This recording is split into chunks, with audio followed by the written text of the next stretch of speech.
STORRS, Conn, an air ball to end a quarter. A shot clock violation that appeared to be a product of pure frustration.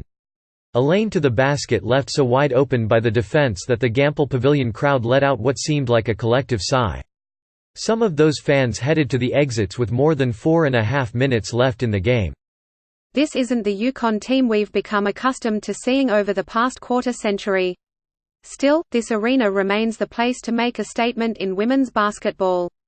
Third-ranked Oregon did that Monday, routing the number 4 Huskies 74–56, their worst loss ever in Gampel, which opened in 1990.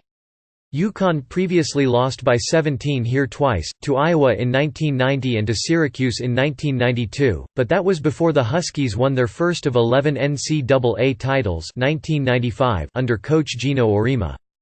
The Ducks showed Monday that they might be ready to win their first national championship this year, as they made beating the Huskies look, well, relatively simple. The Ducks dominated with their pick-and-roll offense, led by seniors Sabrina Ionescu and Ruthie Hebard. UConn has long been considered the program all other teams measure themselves against, but this season, Oregon is more in that position. "I think we should be the barometer," Ionescu said. "Obviously there's a lot of room for us to grow and continue to get better, and we didn't have our A game tonight as well, too many turnovers. We want to continue to grow and be the team that we know we can be." Okay, but if this is an Oregon team that still has a lot of growth left, that's pretty scary for everyone else. What was anticipated to be one of the top non-conference games this season instead turned into a display of why there's a good chance that we'll see Oregon at the Final Four for the second year in a row.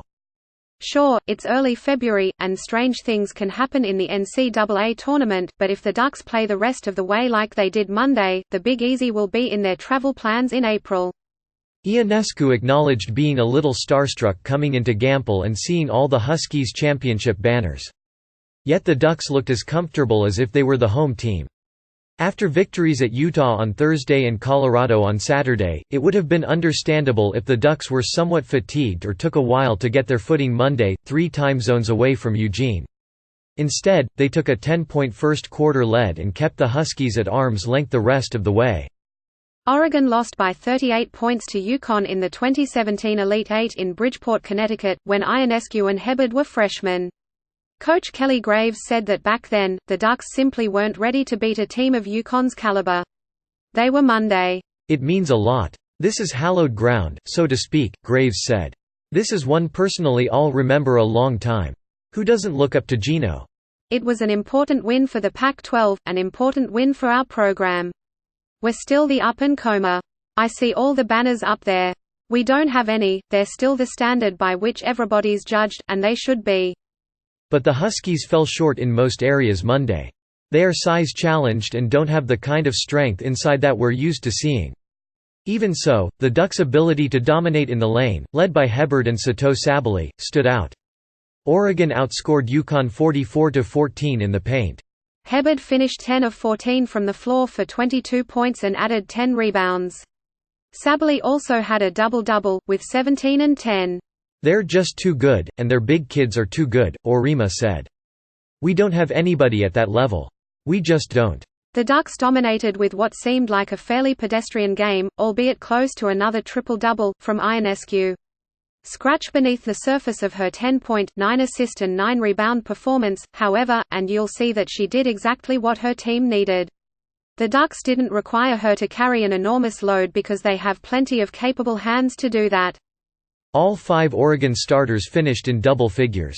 Erin Boley scored all 13 of her points in the first half, and Minion Moore added 10 points. "I know that we believe in each other, and we give each other the praise that we need," Ionescu said. "At the moment, I think we're ascending. We're setting standards for ourselves, standards of excellence." UConn, meanwhile, has lost high-profile non-conference games to Baylor and Oregon at home, and have won more, against number 1 South Carolina, next Monday on the road. Senior guard Crystal Dangerfield, who led UConn with 19 points, said Monday's margin of defeat was embarrassing. Auriemma said he wants the Huskies to feel the sting. "It's not my job to make them feel better right now," he said.